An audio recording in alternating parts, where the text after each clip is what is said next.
A very good evening to you tuned into UBC TV. We warmly welcome you to News Tonight. Let's start with a look at the top stories.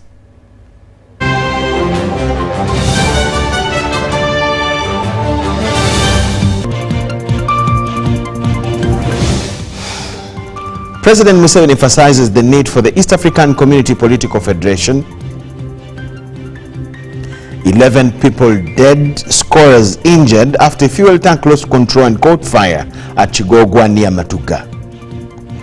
The Electoral Commission rallies Ugandans to follow the roadmap, while the International Olympic Committee President Thomas Bach arrives in Uganda for a 2-day visit.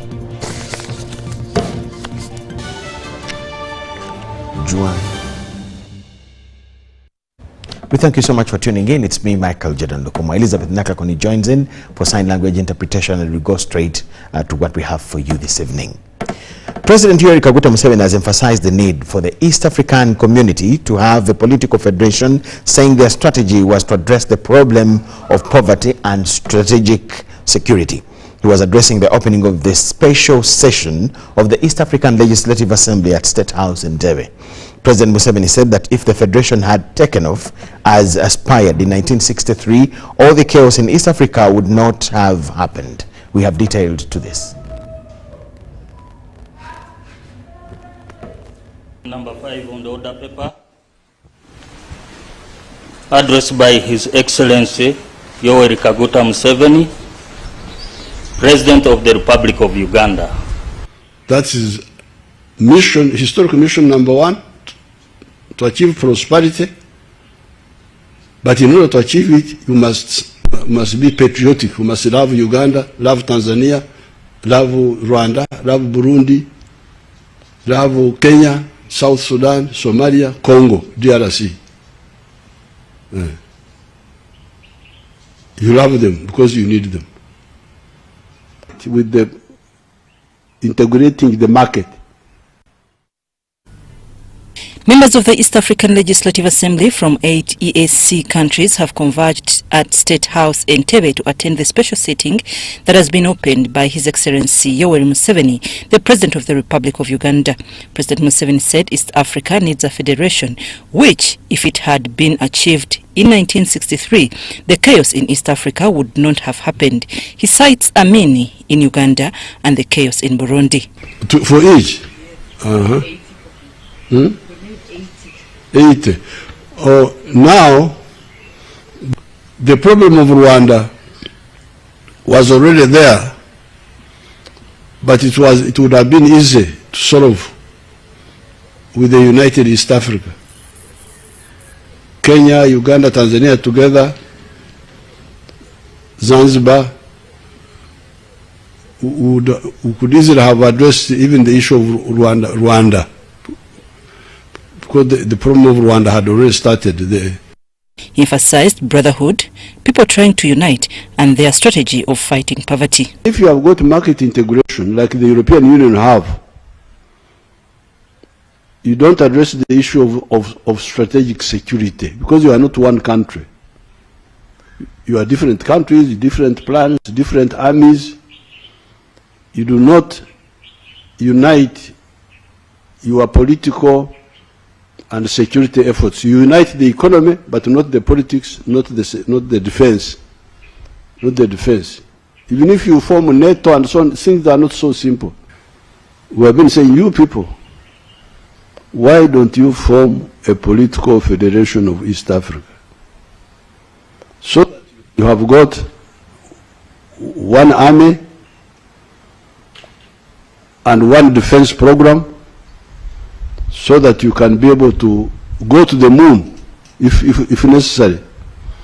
The Speaker of the East African Legislative Assembly, Ntakirutimana Joseph, said since the East African Community Treaty was signed in 1999 and now celebrate their 25 years Silver Jubilee, they are proud of President Museveni, who remains their pillar and foundation.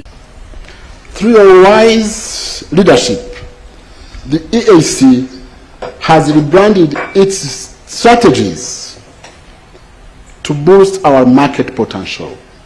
And at that time, you were 3 countries, but today We are 8. According to members of IALA, as they celebrate 25 years, they need to acknowledge the challenge faced by IALA of inadequate resources. The East African Community budget is $112 million and absorbed at 48%, which has affected implementation of a number of projects. Your Excellency is exacerbated by the issue of non-remittance from some partner states, leading to liquidity issues that have severely impacted the ability of the EAC institutions to function effectively. At present, the budget absorption rate stands at 48%, meaning that less than half of the allocated funds are being used for the intended programs. Funding a budget of $120 million is nothing. We should share it and provide it. But I think the issue is really to understand what I was saying before. Where will growth come from?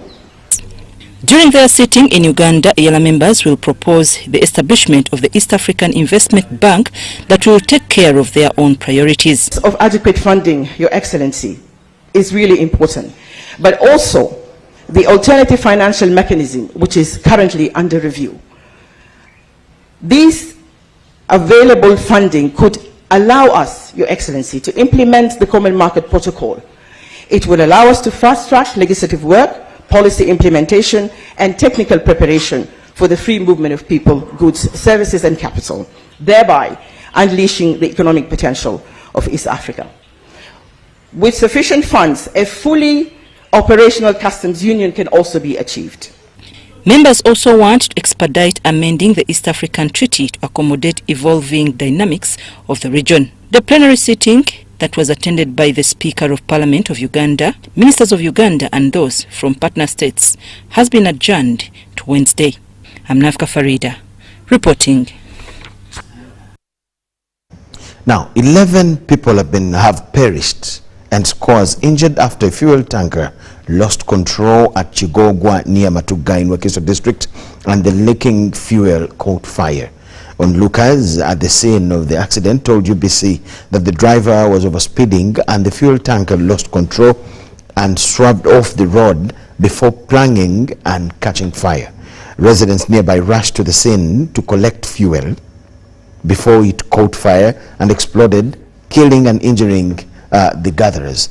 UBC was at the scene of the accident, as we can show in this footage.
tusaba gavumenti ekuyambeko kubanga singa yazemangu osanga tabantu tabandifukana bwe bati singa wali bombo wali kubanga tulinanye balakisi y'ebombo singa abaddewo fire brigade kyangi tuyambeko okwanguwa okujja okutaasa abantu baffe ate ekirala bannange oluguudo luno luli bize nnyo bayiretagisa ampusi wano ekigogwa abantu besanzewo nga bataasa osegeera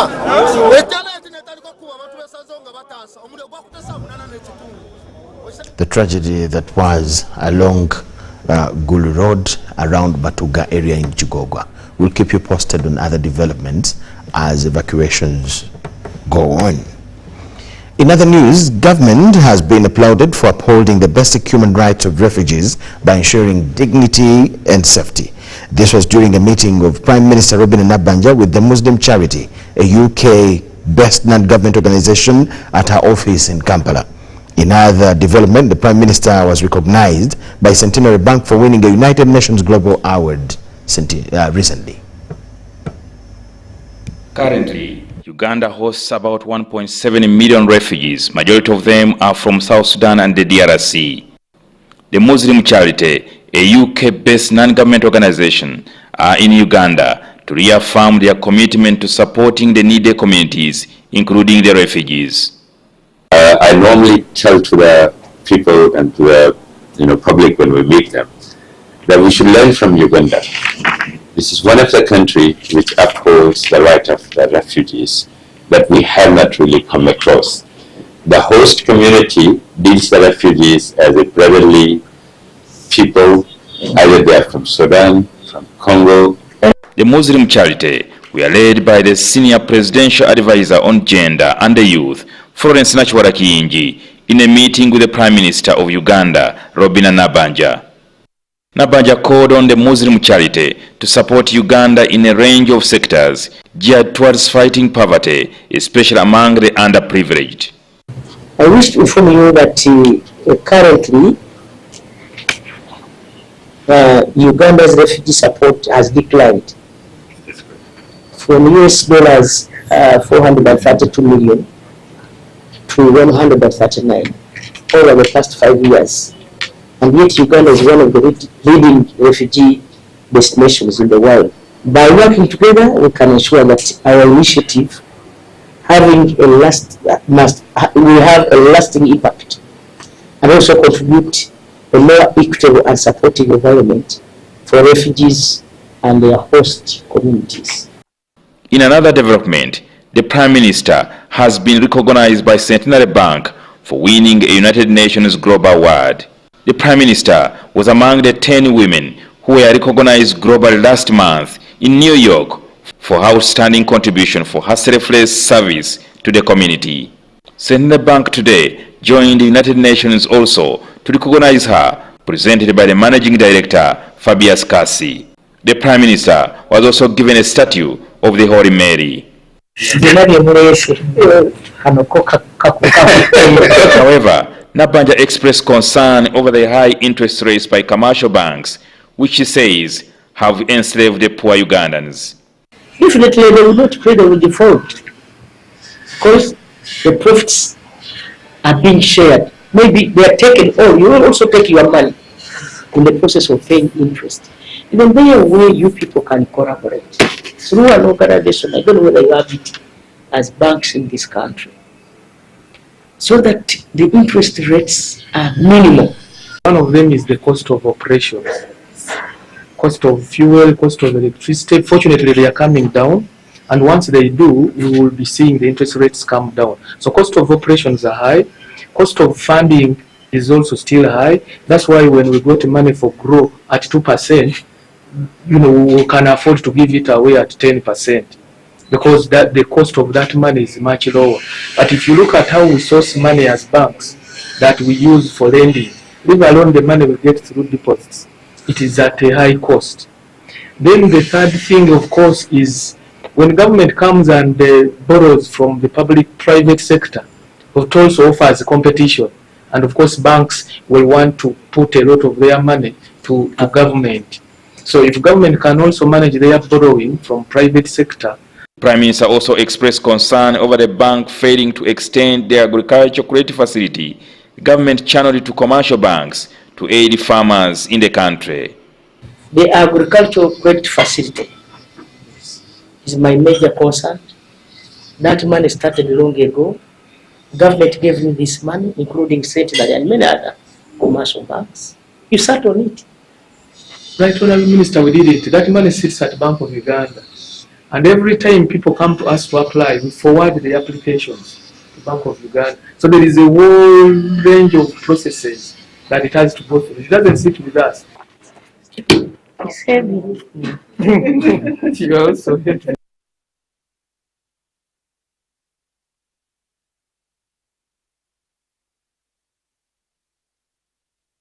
To empower refugees to become self-sustaining. This is due to the increasing number of refugees in the country. She was represented by Third Deputy Prime Minister Rukia Nakadama during a meeting with the United Nations High Commission for Refugees, Filippo Grandi, in Uganda. These individuals, many fleeing violence, persecution, and the impacts of climate change, are more than mere statistics. They are families, mothers, children, and communities with stories to tell, seeking safety and a chance to rebuild their lives. However, as the refugee numbers continue to grow, service delivery in hosting communities such as Ramanja is increasingly strained. Our settlement policy aims to provide land to refugees, but as numbers increase, the land allocated becomes increasingly scarce due to the big size of the refugee population that come to Uganda. The Prime Minister Robina Nabanja called for increased funding to support refugee empowerment. She praised the United Nations High Commissioner for Refugees for its ongoing assistance to refugees in Uganda. It is important that we secure predictable multi-year funding. This is a protracted refugee crisis where individuals settle for years. The Minister for Disaster Preparedness, Hilary Onek, stressed the urgent need to address the root causes of displacement and to support durable solutions for refugees.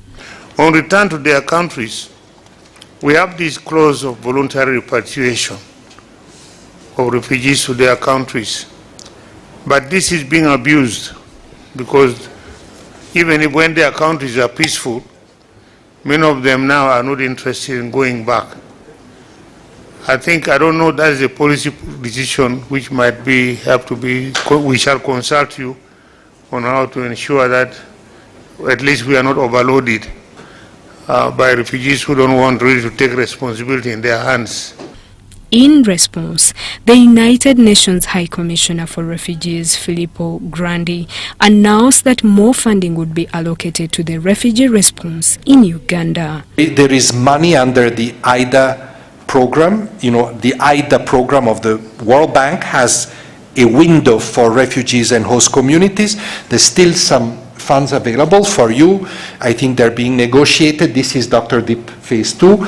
But the World Bank is negotiating with its own donors the new IDA cycle that will start next June. And they are hoping to increase the refugee window. There will be more resources. So we want Uganda to be, when that window opens, you're the first ones there, please. In line with the refugee response plan, various ministries and agencies are implementing strategies to ensure that refugees can access essential services. We had indeed planned since 2019 to transition 35 health facilities within the refugee settlements. And I want to confirm today that we have transitioned all to government of the 35. District chairpersons from hosting districts like Yumbe and Kamwenje acknowledged the benefits of hosting refugees, but urged for increased funding to sustain these efforts as the numbers continue to rise. Right Honorable Prime Minister, I want to say that the refugee hosting districts have benefited much more than the districts that are not hosting refugees. High call for international community to really come in with an iron intervention into those countries. We don't need more refugees to continue coming. Uganda currently hosts over 1.74 million refugees, making it the largest refugee population in Africa. Justine Nakami, UBC News. The Electricity Regulatory Authority has presented the electricity supply and distribution license application of the Uganda Electricity Distribution Company Limited to public scrutiny as the company prepares to take up the Umeme concession ending early next year. The Chief Executive Officer of the regulatory body, Engineer Zidia Tibalwawako, has assured the public as government full takeover will enhance reliability and power affordability. Upon the resolution of the cabinet to implement the second generation reform in the electricity supply chain, all concession government leased earlier to the private electricity vendor should not be renewed upon natural expiry. The Uganda Electricity Distribution Company Limited is warning to take up operations of umeme whose contracts expire March next year. At this point, I want to congratulate UDCL so far for successfully taking over those distribution companies. And from that experience, we are very hopeful that you will be ready to take over Umeme Concession Limited, and this public hearing is part of your readiness. UEDCL already submitted 4 applications to the Electricity Regulatory Authority for countrywide power supply and taking over Umeme operations as a national power vendor. The regulator has presented these applications to the public for special hearing and scrutiny. Overall distribution loss factor. 2, distribution operation and maintenance costs. 3, the days lag. 4, the target uncollected debt factor. The distribution company has exhibited infrastructure investment made in preparation for the task of operating nationwide power supply. Having made power available, you need to manage the energy losses as much as possible. It doesn't matter where you are, whether you are in Kampala, or in Kisoro, or at Elegu, you need to manage energy losses. Because if you don't manage energy losses, the business will collapse. The government has started estimating the buyout amount to Umeme in compensation for the investments made. Whereas we shall have warehousing across the country, that material needs to move. Next is our tools. This is mostly still for engineering. That's the allocation. We are going to rely a lot on ICT. Our business processes will be automated and integrated. So for us to maintain the level of service that the customers expect, we have made applications for both hardware and software. The public is optimistic for the full government supply of electricity as it is expected to ensure reliability and affordability in line with the nation's development agenda. Komagum Rogers and Abdul Nasir Luwama for UBC. In a statement dated 14th October 2024, Uganda Law Society, led by the President, Isaac Semakade, issued an executive order expelling the Attorney General, Chirio Wachiwanuka. The statement emphasized that action was taken in exercise of its constitutional and statutory mandate and commitment to the rule of law.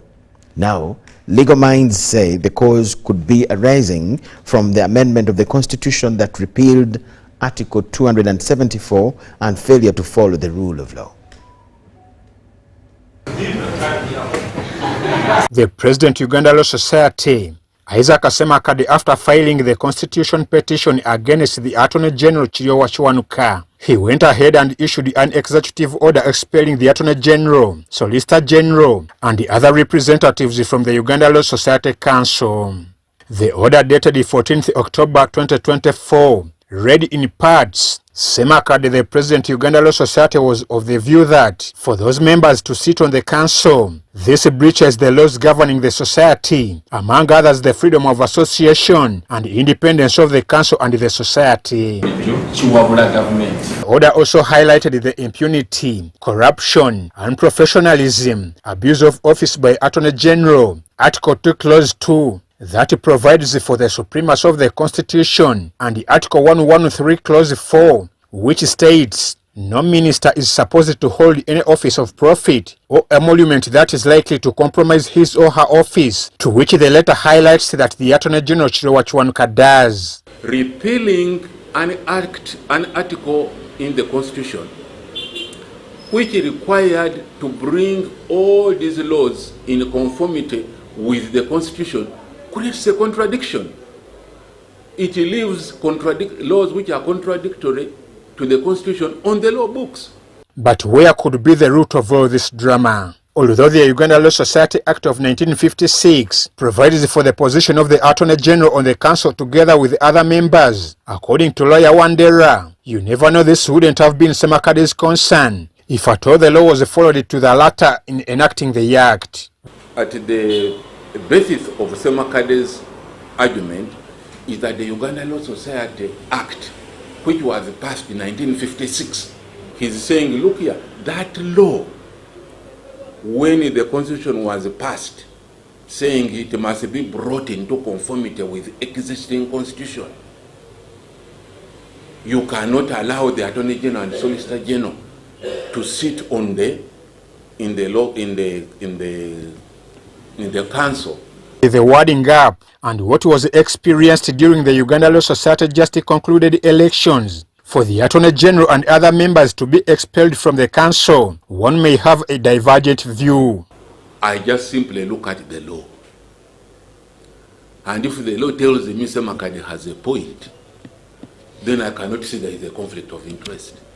But for me, what I have seen and where I see the problem came from, I can't say this is a question of personal interest. Maybe he has it, but it is covered by the law. In the executive order issued, the Attorney General was also dismissed as the head of the bar on account that he has no moral authority or competence whatsoever to act on behalf and represent the Uganda bar. Because then the matter becomes sub judice. If you issue an executive order when the matter is pending in court, haven't you already made a decision about the matter? What you asked for in court, you've already decided. So if that was done, I would expect really that then the Uganda Law Society should await the outcome of that case. Despite the bruise between the two eminent persons, what should be done to restore sanity for the good of the Law Society? Amwa Evanjuko and Deborah Namamonde for UBC.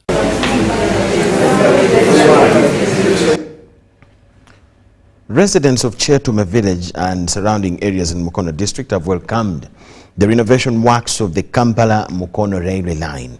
They made the comments after a delegation of the European Union officials used the railway line from Kampala to the inland container depot in Chetume before transiting to Jinja. Last year, Uganda Railways Corporation launched a major rehabilitation and renovation exercise of the railway line, starting with the Kampala to Namamve line and later the Namamve to Mukono line. A delegation from European Union Tuesday traveled aboard a train from Kampala to the inland container depot at Chetume Mukono on their journey to Jinja District.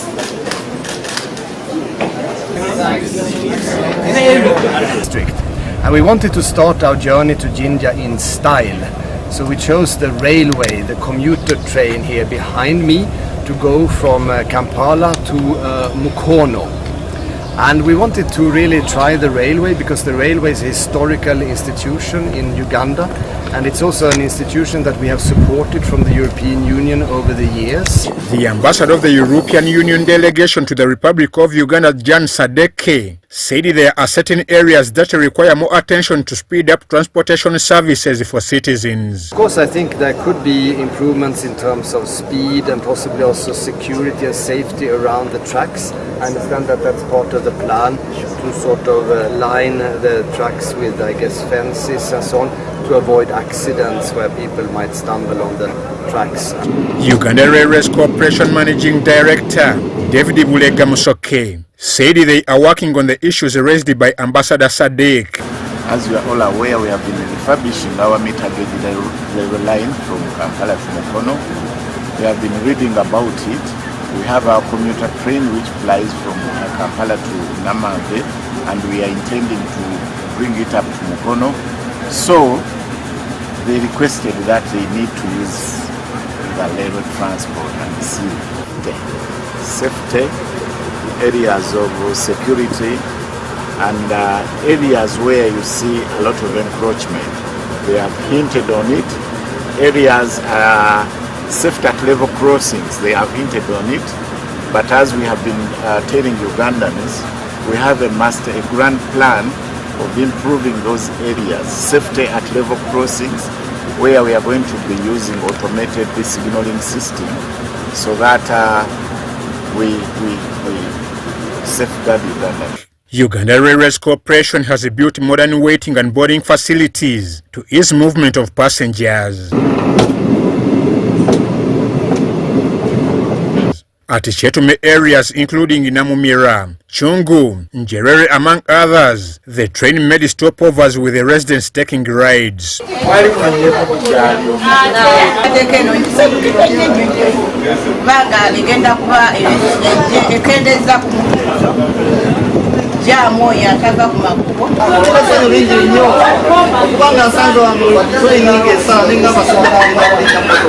Residents implored government to restore the works.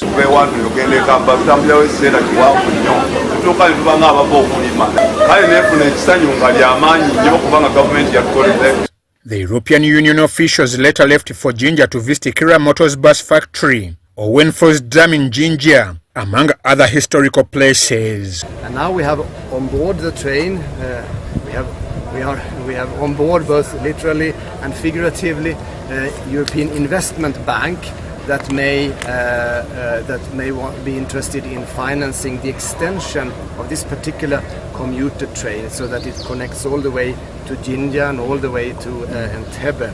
Amwaiva Njuko and Viola Nansubuga for UBC.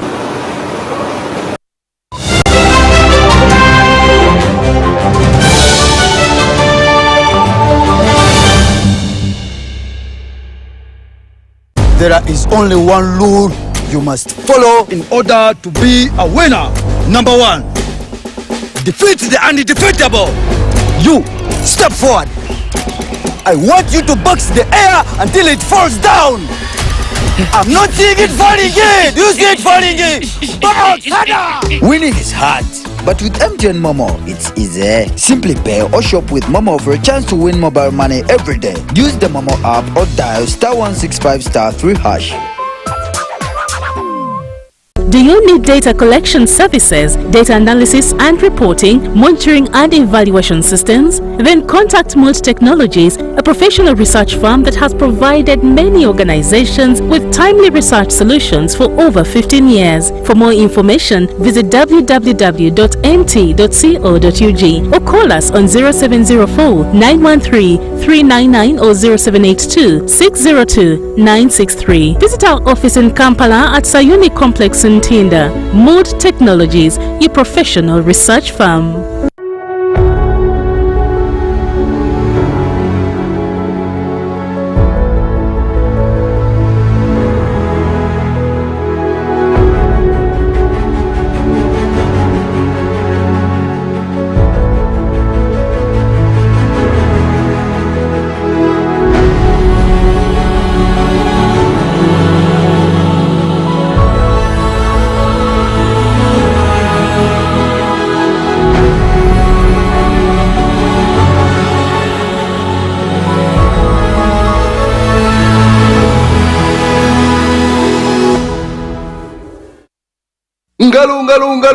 It's true what people say, that when I wash and you wash your hands with soap, we'll have less infections as Ugandans. After all, it's hands that handle money. It's hands that feed us. Hands that prepare soil for farming. Hands that we use to learn. And hands that we use for fun. When I wash and you wash, it means clean hands for all. So, wash your hands with soap and clean water regularly to keep away infections and disease-causing germs. This message is from the National Hand Washing Secretariat with support from UNICEF.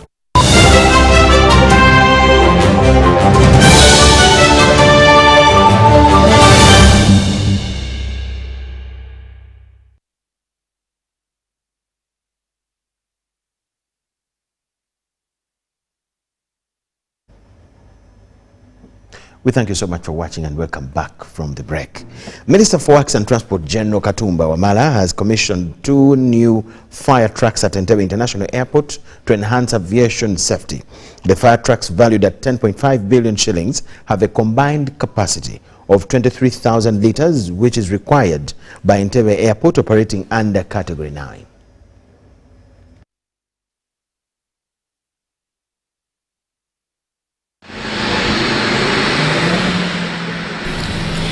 The newly commissioned firefighting trucks have a specialized chassis and ability to carry a heavy load of water and foam.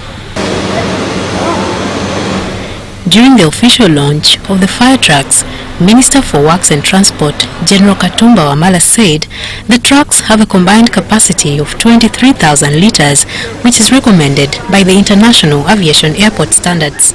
So I'm glad to note that the acquisition of these new fire trucks is going to go a long way in ensuring that our international airport maintains and surpasses the international fire category 9. And now the Civil Aviation Authority is mandated or is expected to implement the corrective action plans which were contained in the reports of the two audits.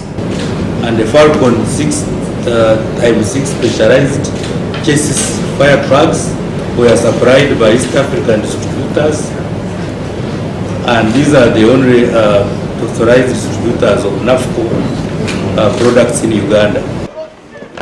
The Director General, Uganda Civil Aviation Authority, Fred Bamwesige, said 72 aerodrome rescue and firefighting staff undertook a 2-week course in driving, operation and maintenance.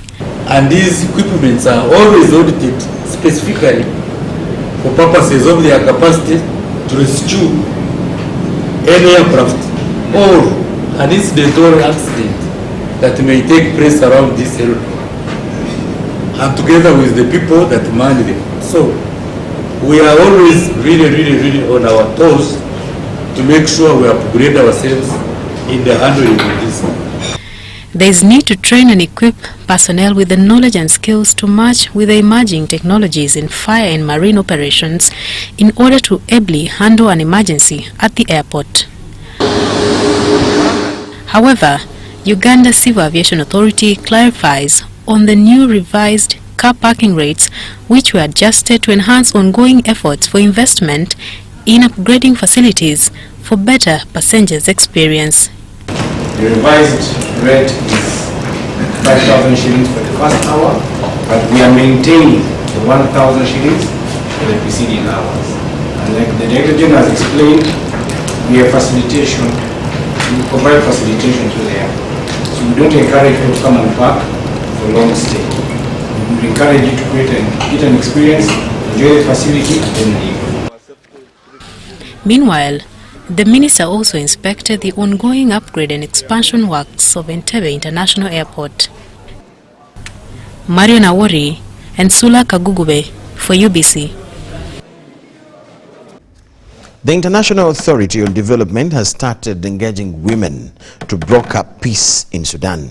During the IGAD Women's Forum in Nairobi, Kenya, IGAD Executive Secretary Wokne Gebiahu, in a speech read for him by IGAD Special Envoy to Sudan, Lawrence Kobandi, said that the decision follows increasing numbers of displaced persons, with women and children worse affected.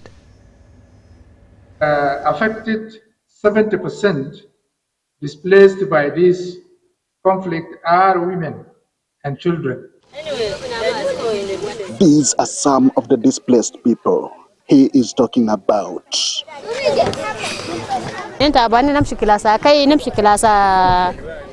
She was like, before this water tank was put in, they used to move up to Cluster K, some 2 kilometers. Yeah. They are being sheltered here at Kiriandongo Refugee Settlement in northwestern Uganda. 5, 6, 7. Seen receiving psychosocial support are women and children. They built up the social network, and then it addresses the psychological distress that they have. The war broke out in April 2023. Resulting from a disagreement between two leaders. Hundreds have been killed, thousands injured, and millions displaced. The effect on women and children has been particularly devastating, with current statistics revealing that a total of 8,600,000 people have been displaced since The conflict began in April 2023. Social services, including health and education, have been disrupted, while food security remains ruined. These have formed the basis for the 2024 IGAD Women's Forum in Nairobi, Kenya. The idea is to bring women on board in brokering lasting peace. The moment people look back and say we were part of the Sudanese process, let's ensure that we stood up to be counted, because we really genuinely supported this process. Women from the IGAD sub-region, including those from Sudan, are optimistic. Often the peace processes that are inclusive lead to lasting peace. The societies are made of men, women, boys and girls, and all have to be represented in this process. Now the women in Sudan organize themselves for negotiation, and it is important of the peace. The role women can play in peace is also recognized by the United Nations, of which the situation in Sudan is not an exception. Henry Okrut, UBC, Nairobi. Ugandans with ambitions to stand in the 2026 general elections have been advised to check the elections roadmap and equip themselves with electoral updates. The Media and Public Relations Manager of the Electoral Commission, Paul Bukenya, says that the implementation of the activities of the roadmap are on course.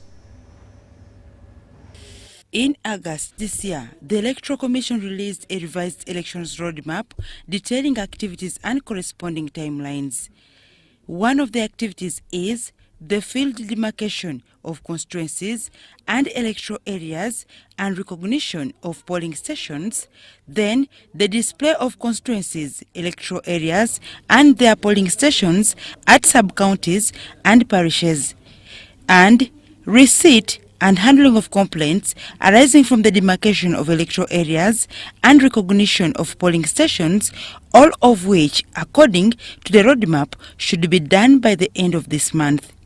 The Electoral Commission's Media and Public Relations Manager, Paul Bukenya, told UBC that members of the public with political ambitions in the forthcoming general elections are advised to understand the roadmap.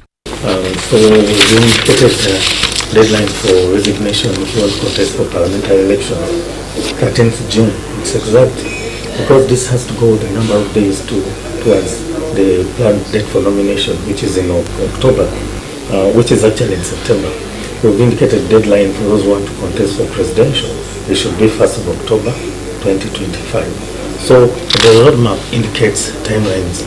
The same goes to political parties to start organizing themselves, their structures, and identifying, when they should identify flag bearers, the timelines that we've shown. Because there is party issues tend to become contentious. Bukenya also updated the nation on the ongoing preparations for the Kisoro Woman Member of Parliament by elections. Right now, the display of the register, which is ongoing, it ends tomorrow on the 23rd, and then we have nomination of candidates on the 30th and 31st of November of October, and they will campaign up to the 12th of November.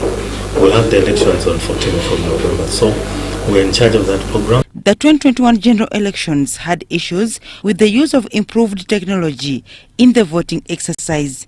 But as the 2025-2026 general elections get closer, the Electoral Commission promises to avoid such challenges. So we are aware of the challenges we got. We've been engaging stakeholders. Can we make sure that we have services across the entire country, coverage? Can we adopt technology fully the way some people are doing? But our approach has been progressive. But we've also noted that we need to, address some of the challenges we saw last time, including voter education. That when the machine cannot read the particulars, we also have the register, which is actually the primary document. The Electoral Commission is a body entrusted by law to organize, conduct and supervise elections and referenda.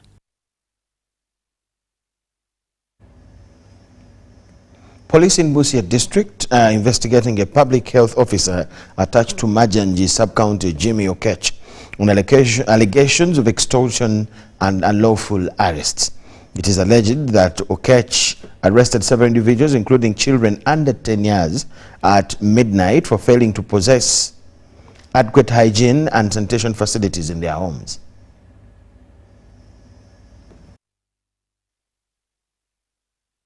Residents of Ujunge Ward recount a health inspection conducted at night, during which many were taken to the sub-county cells and held from 2 a.m. until midday the following day. Local leaders state that while health inspections are important, they should be preceded by proper awareness campaigns. They condemned the midnight arrest and the alleged extortion of between 20,000 to 50,000 Ugandan shillings. First alerted the health assistant to mobilize, to sensitize the community about how important of having a pit latrine. So, but according to the resolution we made in the council, it was totally different. It was totally different being done in the community, whereby the health assistant hired people from different security organ, whereby even had the police officers of Rumino and Masafu, whereby these people, they were doing operation at night. During a security meeting at Majanji landing site, the Samia Bugwe South Constituency MP Godfrey Odero demanded the arrest of the health officer for detaining young children and demanding money for their release. Happening in such a manner, police must be called. That's why they are there. So the leaders, the local leaders, the area community leaders taking law into their hand is not allowed, and it is totally prohibited, and I storm it in the strongest term possible. I don't know the words I can use, but the thing is, local people should not use that one as an escape point. In a phone call initiated by Odero, Jimmy Okechi said he was merely implementing a lawful order passed by the sub-county council. Nobody should allege that Musa is picking money from anybody. I didn't pick any money from anybody. There was even a budget which was drafted, but the money pick account was not picking. Okay. Well, how we shall spend that money? Lawfully. Okay. If you need me, tomorrow I will be at office early morning even. Tomorrow we will be at office early morning. Yeah, I would like to end everybody who needs me. Okay, fine. The Deputy Speaker of the sub-county noted that there was no directive to conduct arrests at night. The Busia District Police Commander said that those involved would be summoned to write statements and account for the extorted money. All these people who mounted the operation at night, they had their intentions. So we shall call them at police, they register there, we get their statements, then we try to interrogate them as to what they wanted, especially those ones who are demanding for money from these people. Where were they taking this money? Had they failed to conduct proper meetings so that they would mobilize this money from the leaders? Charity Marion Imnat and Sando Martin for UBC News. Here comes a short break. Let's enjoy it.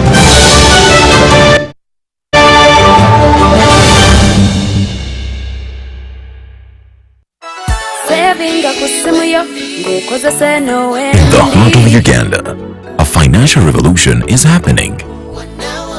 We were once left out, saving the old-fashioned way, with an unexpected saving spot, keeping it too close for comfort. But now, we found a better way to save and manage money. Download the Wendy app from Google Play or App Store or dial *229#.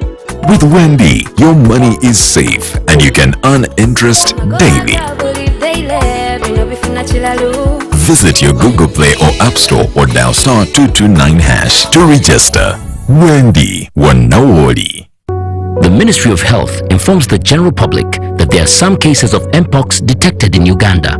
The ministry, working with partners and affected district local governments, are doing their best to contain the situation. The signs and symptoms of Mpox are body rash, fever, general body weakness, headache, sore throat, nasal congestion or cough, and swollen lymph nodes. You can prevent yourself from getting infected with Mpox by avoiding close contact with people who have been confirmed to have Mpox or who have signs and symptoms of Mpox. Avoiding touching or sharing personal items like beddings, eating utensils, phones, or other belongings of a person who has the signs and symptoms of Mpox. Avoiding contact, including eating, with all wild animals, alive or dead, especially those known to carry the virus, such as rodents and monkeys, and those that appear sick or have been found dead.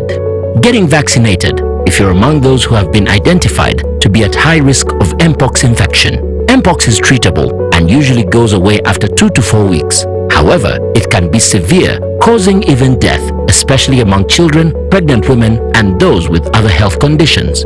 For more information and support, contact your nearest health worker. Call the Ministry of Health's toll-free line on 0800 100 066 or send a free SMS to YouReport on 8500.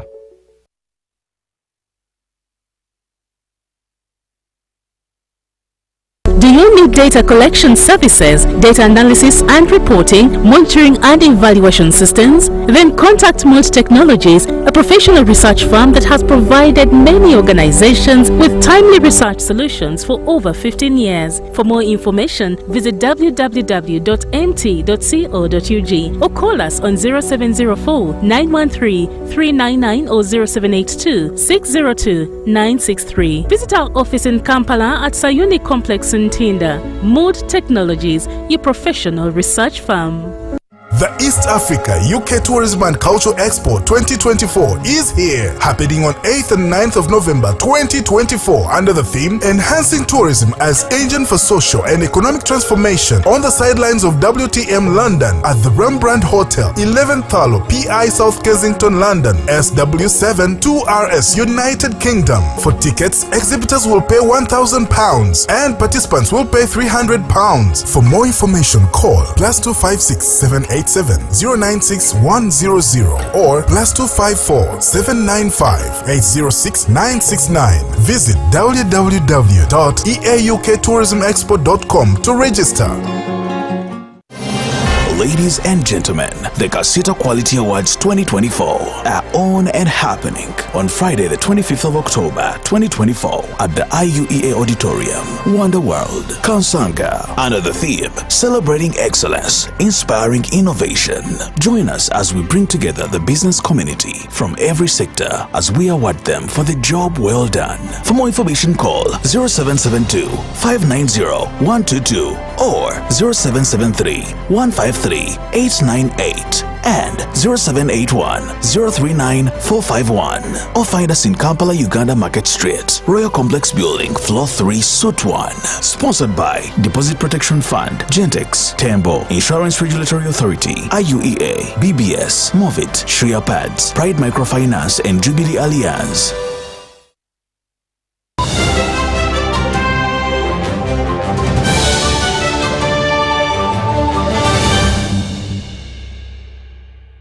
Business news tonight. The Dairy Development Authority has called upon milk processors to adopt smart climate processing mechanisms to curb environmental degradation. The Dairy Development Authority emphasized the need for each dairy processing factory to establish a functional effluent treatment plant to recycle water for reuse in their facilities. There has been public concern over milk processing factory in Mbarara for failing to adhere to the Dairy Development Authority and National Environment Management Authority regulations. The factory's poor effluent management practices have been linked to air pollution, disrupting business operations elsewhere. Dairy Development Authority eco-friendly practices have been embraced. We are really actually advising them that install these ETPs, which will the effluent treatment plants, which will make sure that the water is discharged when it is clean, so that you can even be able to reuse it around your factory. You can use it again for cooling your processing units. You can use it again for the plants around, plant trees around your factory to absorb some of these fumes and these things that you are discharging. One notable example of compliance is Lakeside Dairies, located in Roti, a suburb of Mbarara City. The company has been recognized for its commitment to environmental protection. We do make sure that all the waste water that is collected within the factory, that is due to CIP or COP in place. So we do have an effluent treatment plant whereby that wastewater is collected and completely sedimented to a level that when it is released to the outside part, it is okay for the environment. Lakeside Dairies has also planted trees around its premises to absorb emissions generated during production. When the people come and visit the plant, when they see how the trees are planted and how we promote green throughout the whole environment, so they get a picture that surely trees or planting of plants within an area in their homestead is very important for the protection of the environment. So we are acting like a benchmark to other people who come to visit. The company's processing line includes a boiler that uses firewood as a source of energy. While the surrounding communities supply the firewood, Lakeside has urged them to plant more trees. All new processors need to include all these aspects of environmental protection into their plans. And as I've said, one of the things that they should do is to embrace planting trees, involving the campaigns to protect the environment. This push for greener practices follows a degradation of the fragile ecosystems of Ankole, including River Rwezi, the primary water source for Mbarara City and its surrounding areas. Sudat Kaye and Ambrose Muhumuza, UBC News. The National Agriculture Research Organization, NARO, has partnered with China's BGI Group to launch the China Africa Center for Excellence for Regional Perennial Rice Technology.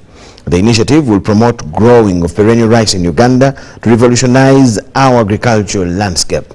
At the launch, the Minister for Agriculture, Animal Industry and Fisheries, Frank Tumwebaze, who was represented by the NARO Chairperson Governing Council, Dr. William Olaho, Minister Tumwebaze reaffirmed the government's commitment to collaborate with China to strengthen agriculture sector. The National Agriculture Research Organization, NARO, has signed a memorandum of understanding with BGI, a Chinese company, to introduce the growing of perennial rice in Uganda. Other incentives in the MOU include training of farmers. NARO Chairperson Governing Council, Dr. William Olaho, read Minister for Agriculture Frank Tumwebaze's message, hailing the collaboration with China in promoting farming. This momentous event of establishing the African-wide Perennial Rice Center of Excellence in Uganda, therefore, will make Uganda a well-deserved leading center for perennial rice in Africa. China's ambassador to Uganda, Zhang Lizhong, states that collaboration with NARO will benefit over 9,000 local farmers. About 10 countries in Africa are now introducing this perennial rice technology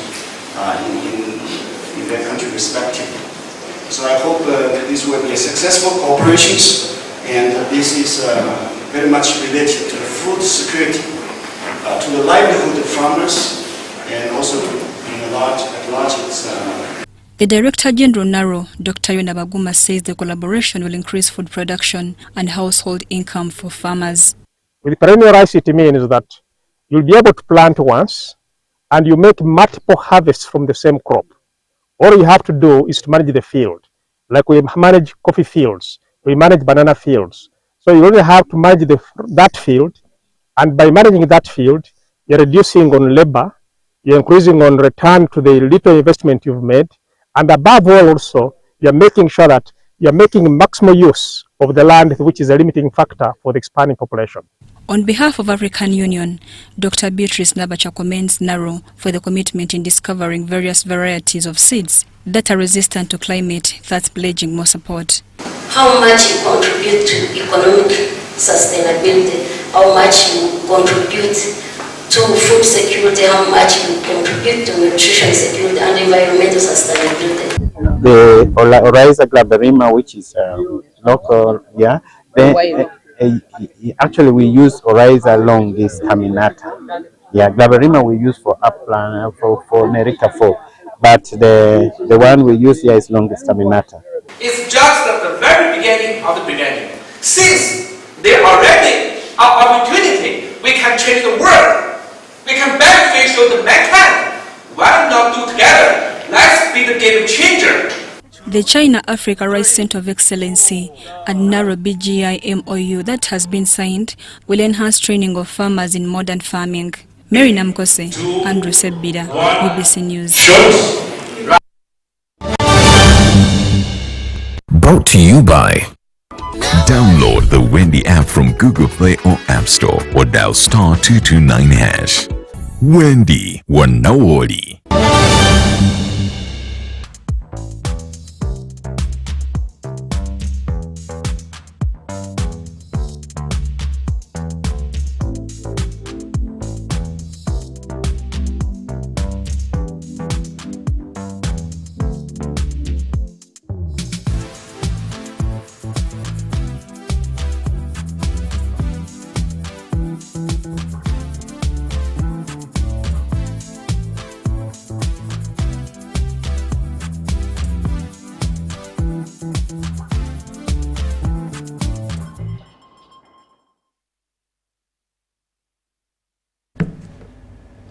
We thank you so much for watching. That is all we had for you. Let's catch you at 10 p.m. with another arrangement. Bye-bye for now.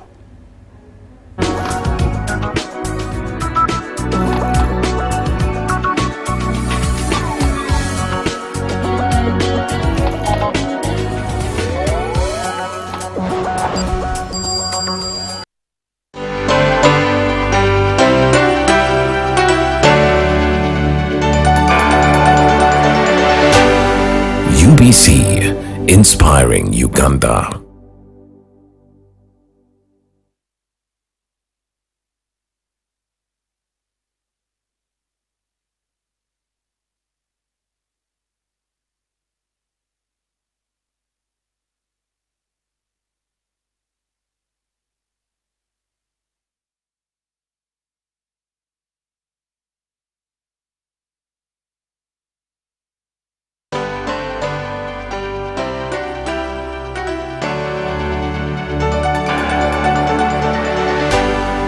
UBC, inspiring Uganda. Uganda, once a food basket for East and Central Africa, now faces a food security crisis. This Wednesday on your favorite weekly program, Behind the Headlines, Timothy Nyangweso with a team of illustrious dedicated panelists will explore the challenges and solutions from innovative farming to policy reforms to ensure access to nutritious food for all Ugandans. This is going to be insightful and you don't want to miss it at 10 p.m. Behind the Headlines, informing, inspiring, empowering.